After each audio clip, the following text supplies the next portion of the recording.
Welcome to competitive cracker. എൻ്റെ പേര് ഷൈജു. അപ്പൊ ഞാൻ ഇന്ന് നിങ്ങളുടെ മുമ്പിൽ വന്നിരിക്കുന്നത് വരാൻ പോകുന്ന നമ്മുടെ വിവിധ ഡ്രൈവർ പരീക്ഷകൾക്ക് വേണ്ടിയിട്ടുള്ള മാത്സിലെ ചില പ്രധാനപ്പെട്ട ചോദ്യങ്ങൾ ക്ലാസ്സിൽ പരിചയപ്പെടുത്തുവാൻ വേണ്ടിയിട്ടാണ് വന്നിരിക്കുന്നത്.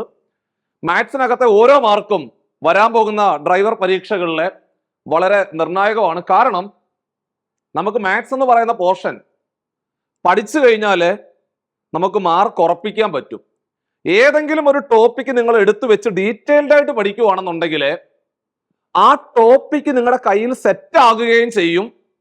അതുമായിട്ട് ബന്ധപ്പെട്ടുകൊണ്ടുള്ള പ്രീവിയസ് ഇയറിൽ ചോദിച്ചു പോയ എല്ലാ ചോദ്യങ്ങളും സ്ഥിരമായിട്ട് പ്രാക്ടീസ് ചെയ്യുവാണെങ്കിൽ അത് കൃത്യമായിട്ട് നമുക്ക് അപ്ഡേറ്റ് ചെയ്തുകൊണ്ട് മുമ്പോട്ട് പോകാവുന്നതാണ്. അതായത് മാത്സിന്റെ കാര്യത്തില് നിങ്ങൾക്ക് പേടിക്കേണ്ട ആവശ്യമില്ല. പഠിച്ചു കഴിഞ്ഞാൽ മാർക്ക് ഉറപ്പിക്കാൻ പറ്റുന്ന ഏറ്റവും പ്രധാനപ്പെട്ട ഒരു സബ്ജക്റ്റ് കൂടിയാണ് മാത്സ്. സ്വാഭാവികമായിട്ട് നിങ്ങൾക്ക് ഒരുപാട് പേർക്ക് ആശയക്കുഴപ്പം അല്ലെങ്കിൽ ബുദ്ധിമുട്ടുണ്ടാകും. എടാ, മാത്സ് എന്ന് പറഞ്ഞു കഴിഞ്ഞാല് 10ാം ക്ലാസ്സിൽ നിർത്തിയ പരിപാടിയാ, അല്ലെങ്കിൽ +2 നിർത്തിയ പരിപാടിയാ, അതിനുശേഷം പിന്നെ മാത്സ് തിരിഞ്ഞുപോലും നോക്കിയിട്ടില്ല, അല്ലെങ്കിൽ മാത്സ് പഠിക്കുമ്പോൾ അന്നേ വെറുപ്പാണ്. അപ്പൊ അതിന്റെ കൂടെ ഇപ്പോൾ മാത്സ് പഠിക്കുമ്പോൾ സ്വാഭാവികമായിട്ടും വലിയ ആശയക്കുഴപ്പം അല്ലെങ്കിൽ ഒരു ബുദ്ധിമുട്ട് നിങ്ങൾക്കിടയിൽ ഉണ്ടാവാറുണ്ട്. നമ്മൾ അന്ന് പഠിച്ച മാത്സ് അല്ല ഇന്ന് പഠിക്കുന്നത്. എടാ, അന്ന് പഠിച്ച പല കാര്യങ്ങളും ഇന്ന് വേണ്ട. അതിൻ്റെയൊക്കെ ഏറ്റവും സിംപ്ലസ്റ്റ് വേർഷനാണ് നമ്മൾ എഴുതാൻ പോകുന്ന മത്സര പരീക്ഷകളിൽ ചോദിക്കുന്നത്. അപ്പൊ നമ്മൾ ഇന്ന് ക്ലാസ്സിൽ പഠിപ്പിക്കാൻ പോകുന്നത് കഴിഞ്ഞു പോയ ഏറ്റവും അവസാനം നടന്നുപോയ നമ്മുടെ 10th പ്രിലിംസിന്റെ പരീക്ഷ ഉണ്ടല്ലോ, ആ 10th പ്രിലിംസിന്റെ പരീക്ഷയ്ക്ക് 2ാം ഘട്ട പരീക്ഷയ്ക്ക് ചോദിച്ചു പോയ ചില ചോദ്യങ്ങളാണ് ക്ലാസ്സിൽ പരിചയപ്പെടുത്താൻ പോകുന്നത്. ഓരോ ചോദ്യങ്ങളും വളരെ നിർണായകമാണ്. എല്ലാ ചോദ്യങ്ങളും ഏറ്റവും പ്രധാനപ്പെട്ട ചോദ്യങ്ങളാണെന്നുള്ള കാര്യം ഒരിക്കൽ കൂടി ഓർമ്മിപ്പിക്കുകയാണ്. അപ്പൊ നമുക്ക് ഓരോ ചോദ്യങ്ങൾ ക്ലാസ്സിൽ പരിചയപ്പെടാം. നിങ്ങൾ വെറുതെ കേട്ടുകൊണ്ടിരിക്കരുത്. എത്രയും പെട്ടെന്ന് ഒരു ബുക്ക് എടുക്കുക, ഒരു പേന എടുക്കുക. ഒന്നാമത്തെ ചോദ്യം ഞാൻ ആ പറയുന്നത് വൃത്തിയായിട്ട് മനസ്സിലാക്കുക, പോസ് ചെയ്യുക. എന്നിട്ട് നിങ്ങൾ അടുത്ത ചോദ്യത്തിലേക്ക് ഞാൻ പോകുമ്പോൾ നിങ്ങൾ സ്വന്തമായിട്ട് ചെയ്തു നോക്കണം. ജസ്റ്റ് കേട്ടിരുന്നിട്ട് ഞാൻ ആ പറഞ്ഞത് മനസ്സിലാക്കിയിട്ട് ഞാൻ 2ാമത്തെ ക്വസ്റ്റ്യനിലേക്ക് പോകുമ്പോൾ നിങ്ങൾ 1ാമത്തെ ക്വസ്റ്റ്യൻ വീണ്ടും എടുത്തു വെച്ചിട്ട് സ്വന്തമായിട്ട് ചെയ്തു നോക്കുക. നിങ്ങൾക്ക് ആൻസർ കിട്ടുന്നുണ്ടെങ്കിൽ നമ്മൾ പറഞ്ഞ സ്ട്രാറ്റജി പക്ക വർക്കിംഗ് ആണെന്ന് അർത്ഥം. സോ 2025 നിങ്ങൾ എഴുതാൻ പോകുന്ന ഈ മത്സര പരീക്ഷ ജീവിതത്തിലെ ഒരുപാട് മാറ്റങ്ങൾ കൊണ്ടുവരട്ടെ. 2025 കൂടി നിങ്ങളുടെ ജീവിതത്തിലെ വലിയൊരു മാറ്റം, വലിയൊരു സന്തോഷം തരുന്ന ഒരു വർഷമായി മാറട്ടെ. 2025 നിങ്ങൾ എഴുതാൻ പോകുന്ന ഈ പരീക്ഷയിൽ ഉന്നത വിജയം കരസ്ഥമാക്കുവാൻ നിങ്ങളെ സഹായിക്കട്ടെ എന്നുള്ള കാര്യം കൂടി ഓർമ്മപ്പെടുത്തുന്നു, പ്രത്യാശിക്കുന്നു. നമുക്ക് 1ാമത്തെ ക്വസ്റ്റ്യനിലേക്ക് പോവാം. ഇവിടെ മക്കളെ, നമ്മുടെ 1ാമത്തെ ചോദ്യം കണ്ടോ? എന്താണ് ചോദ്യം? തുടർച്ചയായ 5 എണ്ണൽ സംഖ്യകളുടെ തുക 300 ആണെങ്കിൽ ചോദ്യകർത്താവ് ചോദിക്കുന്നത് എന്തോന്നറിയോ? ഏറ്റവും വലിയ സംഖ്യ ഏതാടാ എന്നാണ് ചോദ്യം. തുടർച്ചയായ 5 എണ്ണൽ സംഖ്യകളാണ്. ആ തുടർച്ചയായ 5 എണ്ണൽ സംഖ്യകളുടെ തുക 300 ആണെങ്കിൽ അതിലെ ഏറ്റവും വലിയ നമ്പർ ഏത് എന്നാണ് ചോദ്യം. സ്വാഭാവികമായിട്ട് നിങ്ങൾക്ക് വേണമെങ്കിൽ ആദ്യ സംഖ്യ x എന്ന് എടുക്കാം, തൊട്ടടുത്തത് 1 കൂട്ടി x+, അതിന്റെ ഒന്നും ആവശ്യമില്ല. നമ്മൾ പഠിച്ചിട്ടുണ്ട് ഈ ഏതെങ്കിലും ഒരു സമാന്തര ശ്രേണി. ഇവിടെ മക്കളെ, സമാന്തര ശ്രേണി എന്ന് പറഞ്ഞാല് കൃത്യമായ പൊതുവ്യത്യാസത്തോടു കൂടി പോകുന്ന സംഖ്യാശ്രേണികളെ പറയുന്ന പേരാണ് സമാന്തര ശ്രേണി. എക്സാമ്പിൾ പറഞ്ഞാൽ 2, 4, 6, 8, 10, അല്ലെങ്കിൽ 5, 10, 15 എക്സെട്ര. ഇവിടെ നിങ്ങൾ നോക്കിക്കേ, തുടർച്ചയായ 5 എണ്ണൽ സംഖ്യകൾ എന്ന് പറഞ്ഞാൽ എടാ സമാന്തര ശ്രേണി അല്ലേടാ, തുടർച്ചയായ 5 എണ്ണൽ സംഖ്യകളല്ലേ? 10, 11, 12, 13, 14, അല്ലെങ്കിൽ 71, 72, 73, 74, 75. അപ്പോൾ തുടർച്ചയായ എണ്ണൽ സംഖ്യകൾ, അല്ലെങ്കിൽ തുടർച്ചയായ ഇരട്ട സംഖ്യകൾ, അല്ലെങ്കിൽ തുടർച്ചയായ ഒറ്റ സംഖ്യകൾ എന്ന് കേട്ടാല് സമാന്തര ശ്രേണിയാണ്. അരിത്തമെറ്റിക് പ്രോഗ്രഷൻ ആണ്, സമാന്തര ശ്രേണിയാണ്. ഒരു സമാന്തര ശ്രേണിയുടെ മധ്യപദമായിരിക്കും എല്ലായ്പ്പോഴും ശരാശരി. എഴുതിയെടുക്കുക. ഒരു സമാന്തര ശ്രേണിയുടെ മധ്യപദമായിരിക്കും എല്ലായ്പ്പോഴും ശരാശരി. അപ്പോൾ എടാ, ശരാശരി എങ്ങനെ പിള്ളേരെ കണ്ടുപിടിക്കുന്നത്? ശരാശരി കണ്ടുപിടിക്കണമെങ്കിൽ നമുക്കറിയാം ശരാശരി കണ്ടുപിടിക്കണമെങ്കിൽ തുക ബൈ എണ്ണം അല്ലേ? ശരാശരി കണ്ടുപിടിക്കണമെങ്കിൽ തുകയെ എണ്ണം കൊണ്ട് ഹരിച്ചാൽ പോരെ. അപ്പൊ അങ്ങനെയാണെങ്കിൽ എടാ ഇവിടെ തുക എത്ര? തുക 300 അല്ലേ? തുക 300 എണ്ണം എത്ര?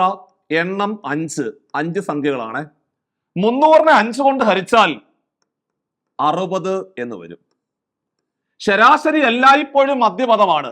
അല്ലെങ്കിൽ ഏതെങ്കിലും ഒരു സമാന്തര ശ്രേണിയുടെ മധ്യപദം കണ്ടുപിടിക്കണമെങ്കിൽ തുകയെ എണ്ണം കൊണ്ട് ഹരിച്ചാൽ മതി. അങ്ങനെ എഴുതി വെച്ചാലും മതി. എടാ ഏതെങ്കിലും ഒരു സമാന്തര ശ്രേണിയുടെ മിഡിൽ നമ്പർ അല്ലെങ്കിൽ മധ്യപദം കണ്ടുപിടിക്കണമെങ്കിൽ എന്ത് ചെയ്യണം? തുകയെ എണ്ണം കൊണ്ട് ഹരിക്കുക. തുകയെ എണ്ണം കൊണ്ട് ഹരിക്കുക. തുകയെ എണ്ണം കൊണ്ട് ഹരിക്കുക. സോ തുക എത്ര? 300. എണ്ണം എത്ര? 5. 300നെ 5 കൊണ്ട് ഹരിച്ച എത്ര? 60. അതാണ് ഏത്? അതാണ് മിഡിൽ നമ്പർ, മധ്യപദം. സോ മധ്യപദം 60 ആണെന്ന് മനസ്സിലായി.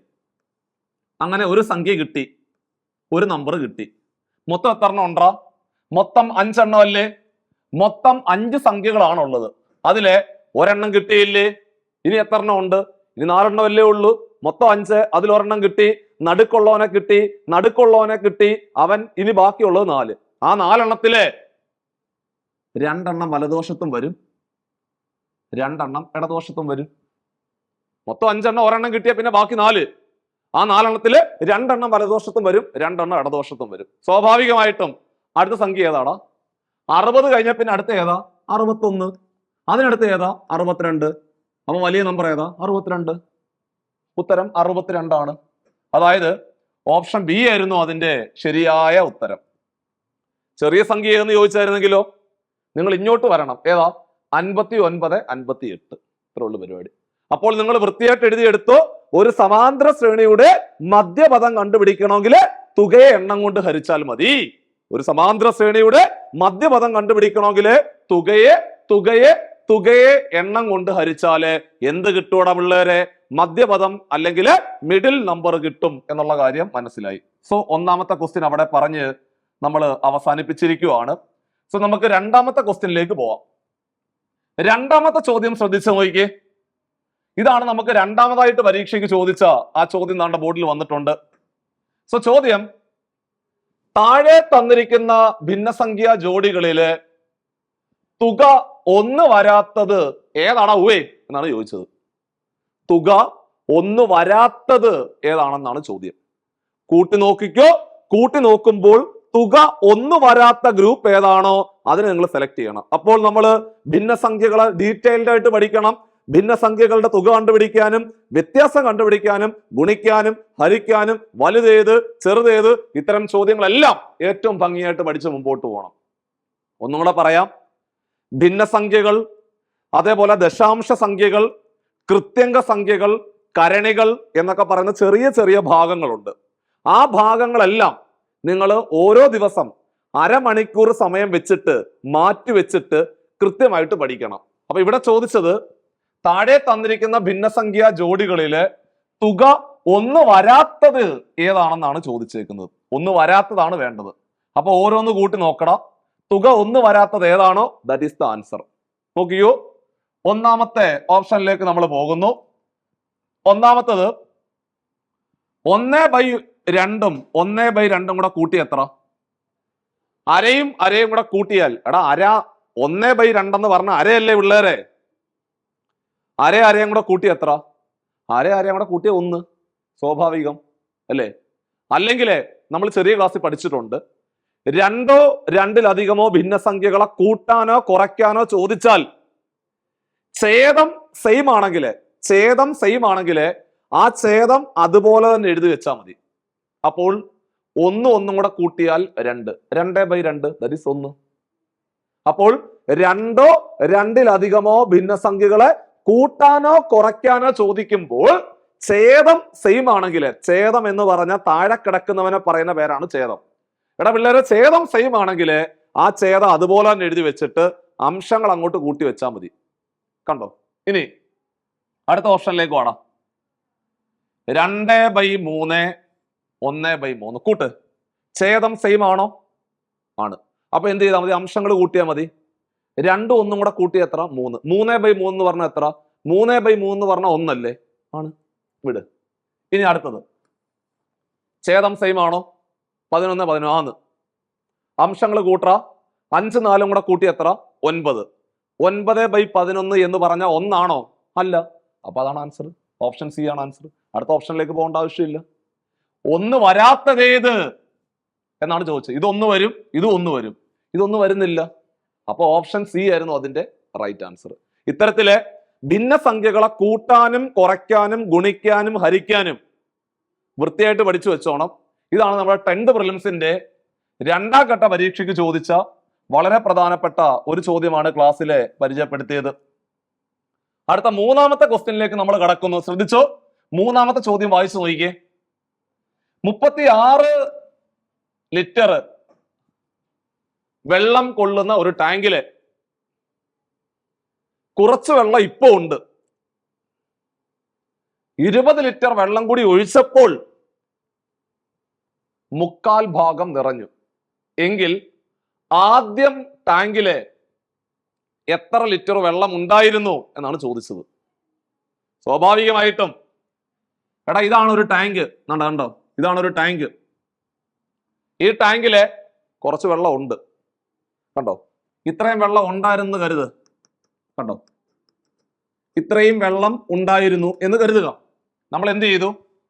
നമ്മൾ 20 ലിറ്റർ വെള്ളം കൂടെ ഒന്ന് ഒഴിച്ചു. എടാ 20 ലിറ്റർ വെള്ളം കൂടെ ഒഴിച്ചപ്പോൾ എന്തായി അവസ്ഥ? 20 ലിറ്റർ വെള്ളം കൂടി ഒഴിച്ചപ്പോൾ 1/4 മാറി. 1/4 എന്ന് പറഞ്ഞ അർത്ഥം എന്തുവാ? 1/4 എന്ന് പറഞ്ഞാൽ 75% അല്ലേ? ആണ്.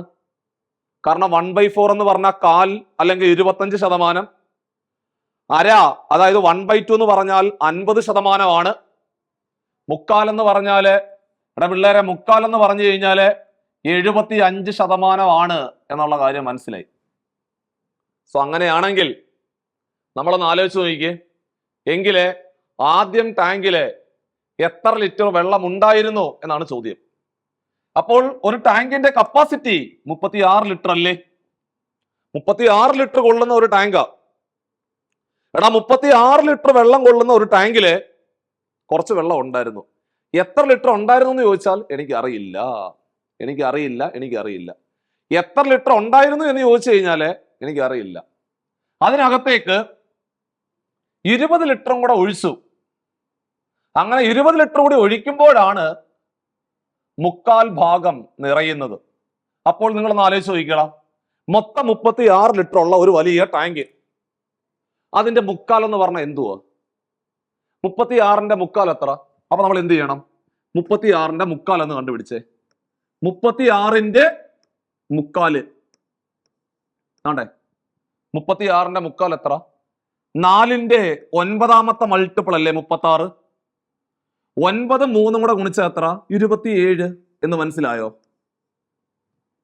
അതായത് മൊത്തം ഒരു ടാങ്ക് നമ്മുടെ കയ്യിലുണ്ട്. അതിന് ടോട്ടൽ കപ്പാസിറ്റി എത്ര? 36 ലിറ്റർ. ഇനി നമ്മൾ കുറച്ച് വെള്ളം അവിടെ ഉണ്ടായിരുന്നു. ഒരു 20 ലിറ്റർ വെള്ളം കൂടെ നമ്മൾ ഒഴിച്ചപ്പോൾ 1/4. അതായത് മൊത്തം 36, അതിന്റെ 1/4 എന്ന് പറഞ്ഞാൽ എത്ര? 36ന്റെ 1/4 എത്ര? 27. അപ്പോൾ നമ്മൾ നേരത്തെ ഉണ്ടായിരുന്നു കുറച്ച് വെള്ളം.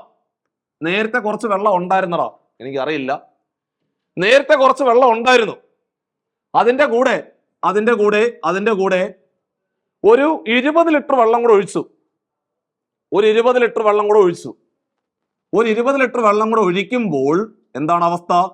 1/4 1/4 എന്ന് പറഞ്ഞു കഴിഞ്ഞാൽ 27 ലിറ്റർ ആയി. സോ 27 ലിറ്റർ ആയിട്ട് മാറി. നേരത്തെ കുറച്ച് വെള്ളം ഉണ്ടായിരുന്നു, അതിന്റെ കൂടെ ഒരു 20 ലിറ്റർ വെള്ളം കൂടെ ഒഴിച്ചപ്പോൾ 1/4, അതായത് 27 ലിറ്റർ ആയി എന്നാണ് പറയുന്നത്. അപ്പൊ സ്വാഭാവികമായിട്ടും ആദ്യമേ ഒരു 7 ലിറ്റർ വെള്ളം ഉള്ളത് കൊണ്ടല്ലേ ഇപ്പോ 20 ഒഴിച്ചപ്പോ 27 ആയിട്ട് മാറിയത്.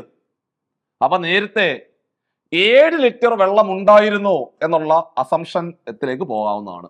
കണ്ടോ, നേരത്തെ 7 ലിറ്റർ ഉണ്ടായിരുന്നു, ഇപ്പോൾ 20 ലിറ്റർ ഒഴിച്ചു, അപ്പൊ മൊത്തം എത്രയായി? 27 ലിറ്റർ ആയി, 1/4. ഇതായിരുന്നു 3ാമത്തെ ക്വസ്റ്റ്യന്റെ ഉത്തരം. വളരെ പ്രധാനപ്പെട്ട ചോദ്യമാണ്. സോ ഇത്തരത്തിലെ ഭിന്നസംഖ്യകൾ, അതേപോലെ ശതമാനം എന്ന് പറയുന്ന കണക്ഷനുമായിട്ട് ബന്ധപ്പെട്ട് വരുന്ന ഒരുപാട് ചോദ്യങ്ങൾ പരീക്ഷയ്ക്ക് ചോദിക്കാറുണ്ട്. സ്ഥിരമായിട്ട് ചെയ്തു പഠിക്കണം.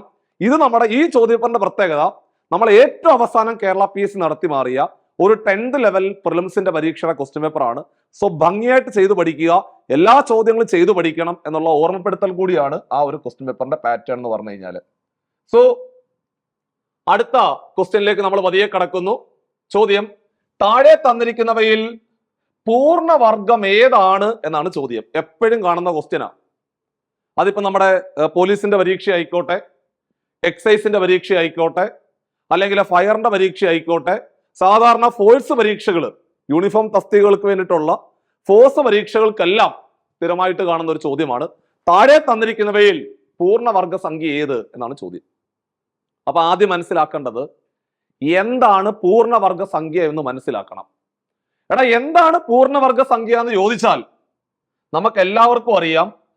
സോ പൂർണ്ണവർഗ സംഖ്യ എന്ന് പറഞ്ഞാൽ നിങ്ങൾ ഓർത്ത് നോക്കിക്കോണേ. കണ്ടേ, 1ന്റെ വർഗം എത്ര? 1ന്റെ സ്ക്വയർ എത്ര? 1ന്റെ സ്ക്വയർ എന്ന് പറഞ്ഞാൽ 1. എടാ മക്കളെ, 2ന്റെ സ്ക്വയർ എത്രടാ? 2ന്റെ സ്ക്വയർ 4 അല്ലേ? 3ന്റെ സ്ക്വയർ എത്ര? 3ന്റെ സ്ക്വയർ 3 9 അല്ലേ? 4ന്റെ സ്ക്വയർ 4 16, 5ന്റെ സ്ക്വയർ 5 5 25. ഇങ്ങനെ താഴോട്ട് പോകും, ഇങ്ങനെ താഴോട്ട് പോകും. അതായത് 2ന്റെ സ്ക്വയർ എത്ര എന്ന് ചോദിച്ചാൽ 4, 4ന്റെ സ്ക്വയർ എത്ര എന്ന് ചോദിച്ചാൽ 16, 5ന്റെ വർഗം എത്ര എന്ന് ചോദിച്ചാൽ 25. അതായത് 6ന്റെ വർഗമാണ് എത്ര? ഇവിടെ മക്കളെ, 6ന്റെ വർഗമാണ് 36. 6ന്റെ വർഗമാണ് 36. അപ്പൊ അതേപോലെ 36ന്റെ വർഗമൂലമല്ലേ 6? തിരിച്ചു പറഞ്ഞാൽ ഇങ്ങനല്ലേ വരുന്നത്, അല്ലേ? 6ന്റെ സ്ക്വയർ ആണ് 36, വർഗമാണ് 36. അപ്പൊ നേരെ തിരിച്ച് 36ന്റെ വർഗമൂലം അല്ലെങ്കിൽ സ്ക്വയർ റൂട്ട് ആണ് 6 എന്ന് മനസ്സിലായേ? ഓക്കെ. ഇങ്ങനെ 16ന്റെ വർഗമൂലം എത്ര? അപ്പൊ നിങ്ങൾ പറയും 4 എന്ന് പറയും. 25ന്റെ വർഗമൂലം എത്ര? 5. 9ന്റെ വർഗമൂലം എത്ര? 3. 4ന്റെ വർഗമൂലം എത്ര? 2. അങ്ങനെയാണെങ്കിലേ 10ന്റെ വർഗമൂലം എത്ര? അപ്പൊ നിങ്ങൾ പറയും അറിയില്ലെന്ന് പറയും. എടാ, 10ന്റെ വർഗമൂലം നമുക്ക് അറിയില്ല. 15ന്റെ എത്ര? അറിയില്ല. 16ന്റെ എത്ര? ചാടിക്കേറി 4 എന്ന് പറയും. 20ന്റെ എത്ര? അറിയില്ല. 21 എത്ര? അറിയില്ല. 22 അറിയില്ല. 24 എത്ര? അറിയില്ല. 25 5. അപ്പൊ ചുരുക്കി പറഞ്ഞാല് ഏതെങ്കിലും ഒരു സംഖ്യയുടെ വർഗമൂലം നമുക്ക് കൃത്യമായിട്ട് പറയാൻ സാധിക്കുന്നുണ്ടെങ്കിൽ 25ന്റെ ചോദിച്ചപ്പോൾ നിങ്ങൾ ചാടിക്കേറി 5 എന്ന് പറഞ്ഞില്ലേ? 36 ചോദിച്ചപ്പോൾ ചാടിക്കേറി 6 എന്ന് പറഞ്ഞില്ലേ? 37 ചോദിച്ചപ്പോൾ നിങ്ങൾ മിണ്ടാതിരുന്നില്ലേ എന്ന് പറഞ്ഞാൽ അതിലില്ലെന്നാണോ അർത്ഥം? ഉണ്ട്, പക്ഷെ അറിയില്ല.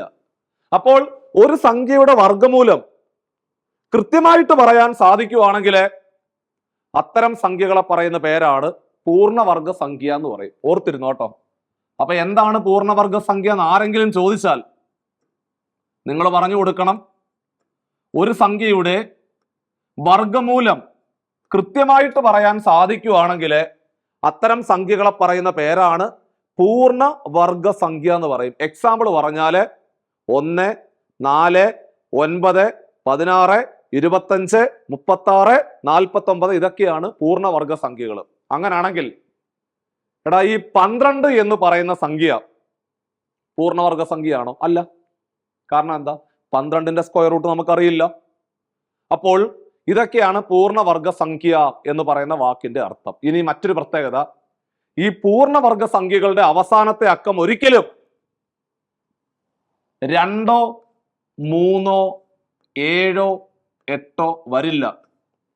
അതായത് 2ലോ 3ലോ 7ലോ 8ലോ അവസാനിച്ചതായിട്ടുള്ള ഏതെങ്കിലും സംഖ്യ ഉണ്ടെങ്കിൽ അത് പൂർണ്ണവർഗം അല്ല.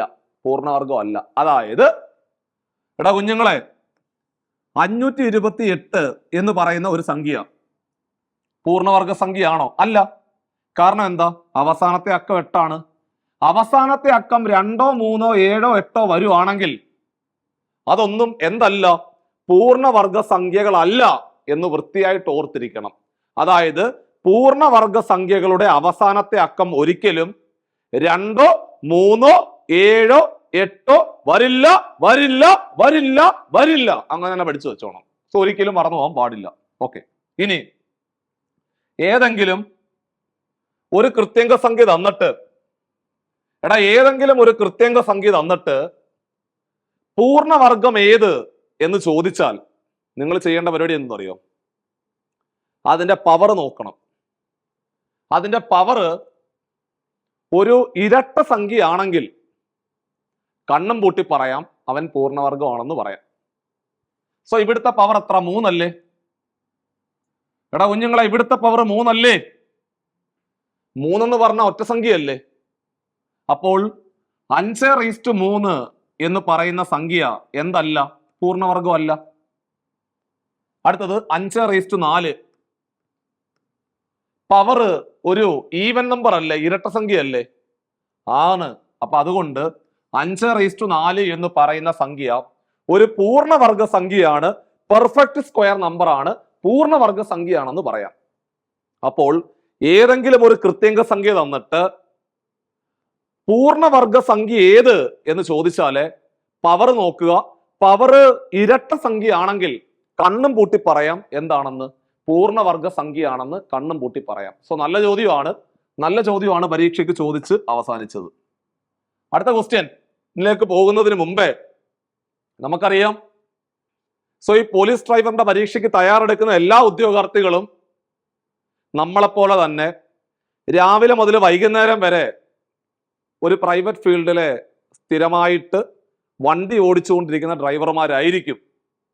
അപ്പൊ സ്വാഭാവികമായിട്ട് നമുക്ക് പകൽ സമയങ്ങള് കൃത്യമായിട്ട് പഠനത്തിന് വേണ്ടി ഉപയോഗിക്കാൻ സാധിക്കത്തില്ലടേ. അത് സ്വാഭാവികമാണ്, എല്ലാവരും അങ്ങനെ തന്നെയാണ്. നമ്മുടെ കൂടെ പരീക്ഷ എഴുതുന്ന ആൾക്കാരെ നമ്മൾ നോക്കിയാൽ പോരെ, മതി. അപ്പോൾ എന്തായാലും ഒരു ഹെവി ഡ്രൈവറിന്റെ ലൈസൻസ് എടുത്തൊരുത്തൻ എന്തായാലും വീട്ടിൽ വെറുതെ ഇരിക്കത്തില്ലല്ലോ, അവൻ എന്തായാലും പണിക്ക് പോകും. നമ്മുടെ അൾട്ടിമേറ്റ് ലക്ഷ്യം എന്തുവാ? ഗവൺമെന്റ് സർവീസിൽ എത്തുക, പോലീസ് ഡ്രൈവർ ആകുക, ഇതാണല്ലോ നമ്മുടെ ലക്ഷ്യം. സ്വാഭാവികമായിട്ടും രാത്രി സമയങ്ങള് മാത്രമായിരിക്കും നിങ്ങൾക്ക് ഒരു പക്ഷെ പഠിക്കുവാൻ കിട്ടുന്നത്. അവിടെ പോലും നിങ്ങൾക്ക് എന്താണ് പഠിക്കേണ്ടത്, എങ്ങനെ പഠിക്കണം, ഏത് രീതിയിൽ പഠിച്ചാൽ ഇത് ക്രാക്ക് ചെയ്യാൻ പറ്റും, ഒരുപാട് ആശയക്കുഴപ്പം ഉണ്ടാവും സ്വാഭാവികമായിട്ടും. സോ ഈ ആശയക്കുഴപ്പങ്ങളെല്ലാം പരിഹരിക്കുവാന് കൃത്യമായിട്ട് നമുക്കൊരു മെന്റർ വേണം. ഏത്? മോനെ ഇത് പഠിക്കടാ, അത് പഠിച്ചോ, അത് പഠിച്ച ഇതിന്റെ പരീക്ഷ എഴുത്, ഇത് പഠിച്ചാൽ അത് പഠിക്കുക. അങ്ങനെ കൃത്യമായ ഒരു മെന്ററിന്റെ സപ്പോർട്ട് നമുക്കുണ്ടെങ്കിൽ മാത്രമല്ല, പരീക്ഷയും അതായത് നമ്മൾ ഏതെങ്കിലും ഒരു ടോപ്പിക്ക് പഠിക്കുമ്പോൾ അതുമായിട്ട് ബന്ധപ്പെട്ടുകൊണ്ട് ഒരു പരീക്ഷ നടത്താൻ കൂടി ഒരു ബദൽ സംവിധാനം നമ്മുടെ കൂടെ ഉണ്ടെങ്കിൽ, അതുപോലെ PDF നോട്ടുകൾ കിട്ടാൻ ഉണ്ടെങ്കിൽ, അല്ലെങ്കിൽ നമുക്കൊരു സംശയം വരുമ്പോൾ അത് നമുക്കൊരു അധ്യാപകനോട് ചോദിക്കാനുള്ള ഒരു പ്ലാറ്റ്ഫോം നമുക്കുണ്ടെങ്കിൽ സ്വാഭാവികമായിട്ട് നിങ്ങളുടെ പഠനം വളരെ സുഗമമായിട്ട് മുമ്പോട്ട് പോകാൻ സാധിക്കും. സോ അതിനു വേണ്ടിയിട്ടാണ് നമ്മൾ പുതിയ ബാച്ചുകൾ സ്റ്റാർട്ട് ചെയ്യുന്നത്. സോ ഏറ്റവും പുതിയ ബാച്ചാണ്. നിങ്ങൾ ഒന്നും പഠിച്ചു തുടങ്ങിയിട്ടില്ലെങ്കിൽ പോലും ഇനിയും നിങ്ങൾക്ക് വലിയ സാധ്യത, ഒരുപാട് സമയമുണ്ട് നിങ്ങളുടെ മുമ്പിൽ പഠിക്കുവാൻ. സോ ഈ ഒരു സാധ്യത പരമാവധി പ്രയോജനപ്പെടുത്തുക. സോ നമ്മൾ പുതിയ ബാച്ചുകൾ സ്റ്റാർട്ട് ചെയ്യുമ്പോൾ, ഇപ്പോൾ ഫോർ എക്സാമ്പിൾ പറഞ്ഞാൽ ഓരോ ദിവസം നിങ്ങൾക്ക് ഒത്തിരി ഒന്നും പഠിക്കാനില്ലല്ലോ. ഇപ്പൊ ഒന്നാമത്തെ ദിവസം ആണ് നോക്കിയേ, ഡ്രൈവറിന്റെ സ്പെഷ്യൽ ടോപ്പിക്കാണ് പഠിക്കാൻ ഉദ്ദേശിക്കുന്നത്. ആണ്ടെ, മോട്ടോർ വാഹന നിയമം 2019 പഠിപ്പിക്കുന്നു. അതിന്റെ ലൈവ് ക്ലാസ് കിട്ടും, റെക്കോർഡ് വേർഷൻ കിട്ടും. സോ അതുമായിട്ട് ബന്ധപ്പെട്ട കംപ്ലീറ്റ് PDF നോട്ടുകൾ കിട്ടും. സോ മുൻ വർഷങ്ങളിൽ നടന്നുപോയ പോലീസ് ഡ്രൈവർ പരീക്ഷകളിലെ അത് പല പരീക്ഷകളുണ്ടാവും. സ്റ്റേറ്റ്, നമ്മുടെ കേരള സ്റ്റേറ്റിന്റെ മാത്രമല്ല, മത്സര പരീക്ഷകളിലെ മോട്ടോർ വാഹന നിയമം 2019 ബന്ധപ്പെട്ടുകൊണ്ട് എന്തൊക്കെ ചോദ്യങ്ങളാണോ പരീക്ഷയ്ക്ക് ചോദിച്ചിരിക്കുന്നത്, ആ ചോദ്യങ്ങളെല്ലാം നിങ്ങൾക്ക് അവിടുന്ന് കിട്ടും. സോ ഒരു ദിവസം കൃത്യമായിട്ട് പ്രയോജനപ്പെടുത്തി എന്നുള്ള ആത്മവിശ്വാസത്തോടെ നിങ്ങൾക്ക് ധൈര്യപൂർവ്വം ഉറങ്ങാൻ സാധിക്കും.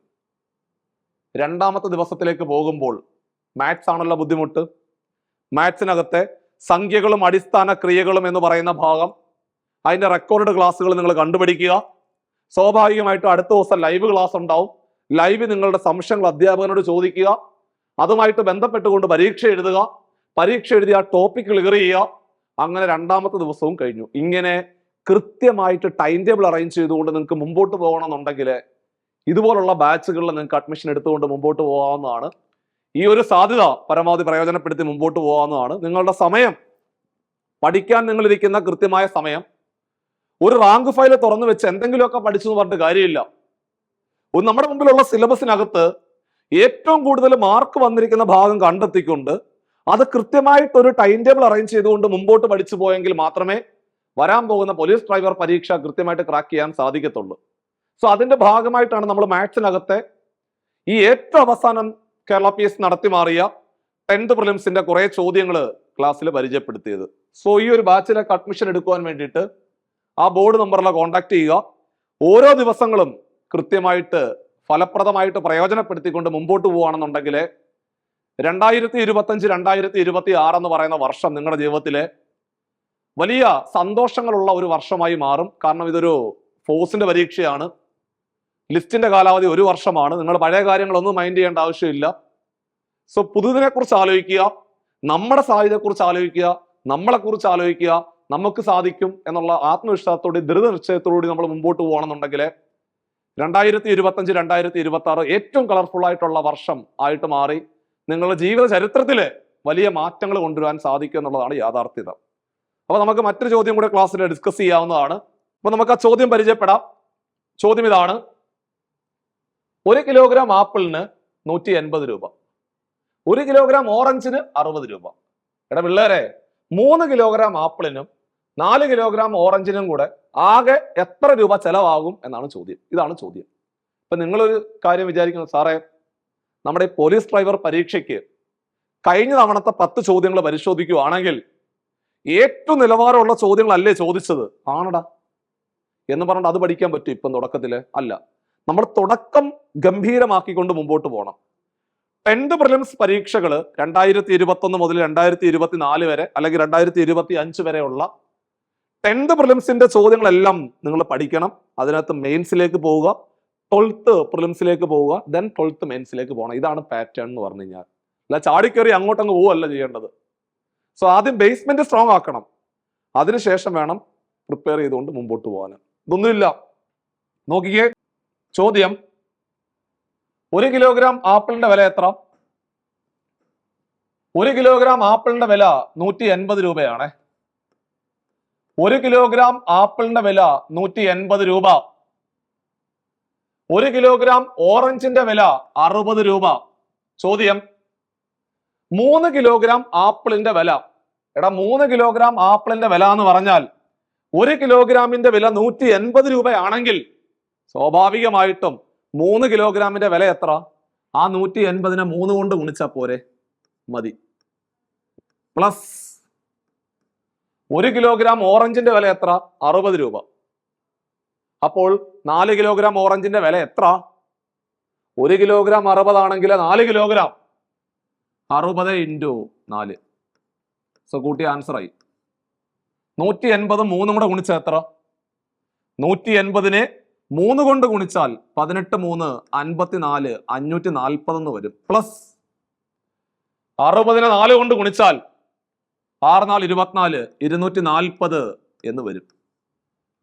540ഉം 240ഉം കൂടെ കൂട്ടിക്കോ. 5 ഉം 2 7 4 4 8 780 എന്ന് വരും. 780 എന്ന് പറഞ്ഞാല് ഓപ്ഷൻ ബി ആയിരുന്നു അതിന്റെ ശരിയായ ഉത്തരം. സോ നമ്മൾ ഇന്നത്തെ ക്ലാസ്സിലെ കഴിഞ്ഞു പോയ 10th പ്രിലിംസ് പരീക്ഷയ്ക്ക് ചോദിച്ച കുറെ ചോദ്യങ്ങളാണ് ക്ലാസ്സിലെ പരിചയപ്പെടുത്തിയത്. ഇതിന്റെ ബാക്കിയുള്ള ചോദ്യങ്ങൾ അടുത്ത ക്ലാസ്സിൽ പരിചയപ്പെടുത്തും.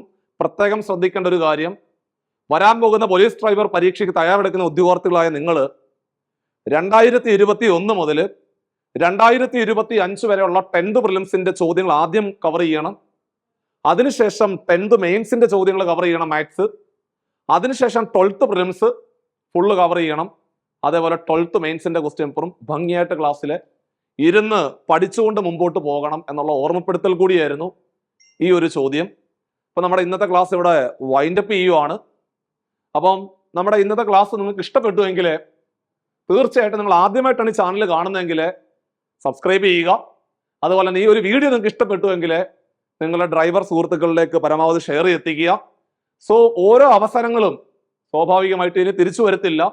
കിട്ടുന്ന എല്ലാ അവസരങ്ങളും പരമാവധി പ്രയോജനപ്പെടുത്തിക്കൊണ്ട് നിങ്ങളുടെ ജീവിത ചരിത്രത്തിലെ മറക്കാനാവാത്ത അല്ലെങ്കിൽ വലിയ മാറ്റങ്ങൾ കൊണ്ടുവന്ന ഒരു വർഷമായി 2025 മാറട്ടെ എന്ന് ആത്മാർത്ഥമായിട്ട് പ്രാർത്ഥിച്ചുകൊണ്ട് നമ്മൾ ഇന്നത്തെ വീഡിയോ വൈൻഡപ്പ് ചെയ്യുന്നു.